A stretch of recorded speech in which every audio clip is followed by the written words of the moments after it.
नमस्कार मित्रों। आज का हमारा विषय श्रीमद् भगवत गीता का अध्याय 18 का श्लोक संख्या 61 है। पहले मैं श्लोक पढ़ता हूँ, श्लोक के बाद उसका विवेचन करेंगे। इसमें भगवान अपने प्रिय मित्र अर्जुन से कह रहे हैं, ईश्वर सर्वभूतानां हृददेशे अर्जुन तिष्ठति भ्राम्यान् सर्वभूतानि यंत्र रूढ़ानि मायया। हे अर्जुन, जो ईश्वर हैं वो सर्वभूत अर्थात संपूर्ण प्राणियों में उनके हृदय देश में निवास करते हैं और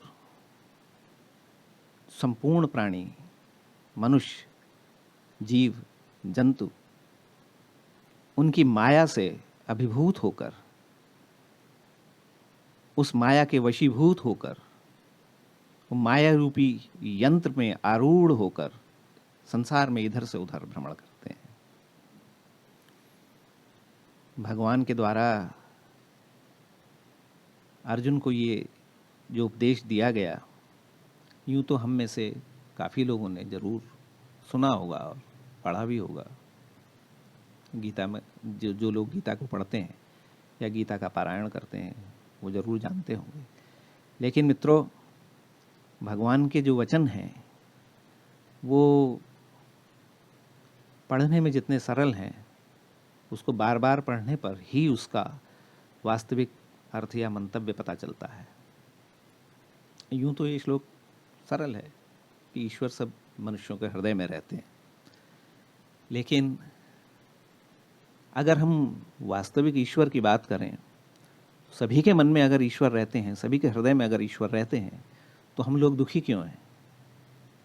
हमारा जीवन, अधिकांश लोगों का जीवन दुखमय दिखाई देता है। लेकिन भगवान कह रहे हैं कि ईश्वर सभी मनुष्यों के, सभी प्राणियों के हृदय में निवास करते हैं। तो अगर आप सामान्य रूप से समझेंगे तो समझने के लिए ठीक है, लेकिन अगर इसको आप थोड़ा गूढ़ भाव से पढ़ेंगे, इसके रहस्य को समझने की कोशिश करेंगे, तब आपको समझ में आएगा कि ईश्वर भाव क्या है और हृदय क्या है। इसमें भगवान जिस हृदय की बात कर रहे हैं वो हमारा जो हृदय दिखाई देता है या अक्सर जो हम चित्रों में देखते हैं, उस हृदय की बात नहीं है। ये किस हृदय की बात भगवान कह रहे हैं, ये बड़ा गूढ़ और बड़ा गोपनीय विषय है। अनलेस कि आपको किसी सिद्ध पुरुष की कृपा, महान संत की कृपा या किसी ज्ञानी का आश्रय ना मिला हो, तब ये बात समझ में इतनी आसानी से नहीं आती। सबसे पहले तो हमको ये समझना होगा ईश्वर क्या है, ईश्वर तत्व क्या है, वो ईश्वर किस तत्व से मिलके बने। जैसे हमारा शरीर पंच भौतिक तत्वों से मिलके बना है, सूर्य जो है वो हाइड्रोजन से मिलके बना है, पानी जो है वो H2O है, हाइड्रोजन और ऑक्सीजन का कॉम्बिनेशन है। सब चीज़ का एक मेटेरियलिस्टिक रूप है।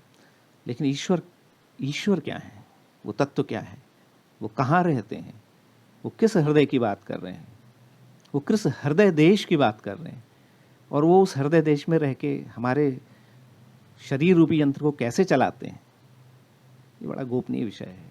लेकिन भगवान की माया है, बार बार इसका अभ्यास करने से, बार बार इसको समझने से, बार बार गीता का पारायण करने से आपको ये चीज़ पता चलेगी।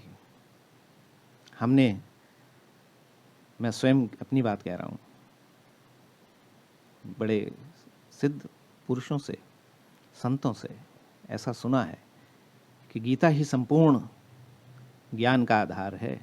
अगर गीता को आप समझ जाएं, गीता का पारायण करना समझ जाएं, उसके श्लोकों का गूढ़ अर्थ आप समझ जाएं, तो यहीं से सारी सिद्धियां, यहीं से सारी विद्याएं, यहीं से सारा ज्ञान आपको प्राप्त हो सकता है।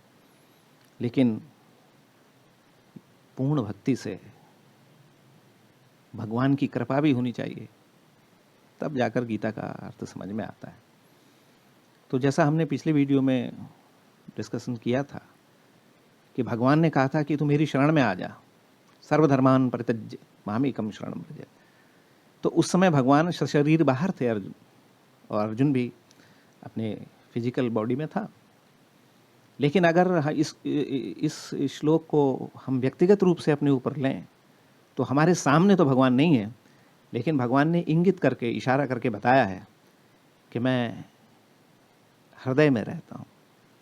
तो अब इसमें मूल प्रश्न ये है, ये एक रिसर्च का विषय है, ये एक शोध का विषय है, ये जिज्ञासा का विषय है कि भगवान जिस हृदय देश की बात कर रहे हैं, क्या वो ये हृदय है या कुछ गूढ़ विषय है, और ईश्वर वहाँ कैसे रहते हैं, इस प्रश्न का समाधान भी गीता में दिया हुआ है। क्रमशः क्रमशः, धीरे धीरे हम इस विषय पर आगे डिस्कशन करेंगे, लेकिन ये बड़ी ऐसा विषय है जिस पे श्रद्धा लाकर ही आप इसको समझ पाएंगे। इसलिए स्वयं भी आप गीता का अध्ययन करें, उनके श्लोकों का अध्ययन करें, और ईश्वर पर श्रद्धा लाकर ये करना पड़ता है।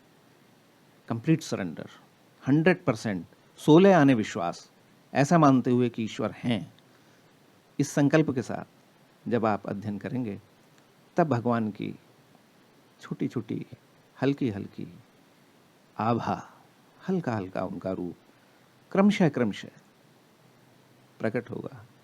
तब आपके सारे संशय मिट जाएंगे। आप जिस चीज़ में हाथ डालेंगे उस चीज़ में सफलता, जिस विद्या को जानना चाहेंगे उस विद्या की प्राप्ति, जिस ज्ञान को प्राप्त करना चाहेंगे उस ज्ञान की प्राप्ति होगी। लेकिन शर्त यही है कि भगवान पर पूर्ण विश्वास रखना है। और हमने तो ऐसा सुना है, संतों की जवानी, ज्ञानियों की जवानी, कि अगर व्यक्ति इस मार्ग में विश्वास से आगे बढ़े तो उसे वास्तविक प्राप्ति होती है। कैसे होती है, भगवान का क्या रूप है, उसके बारे में हम किसी अगले वीडियो में डिस्कशन करेंगे।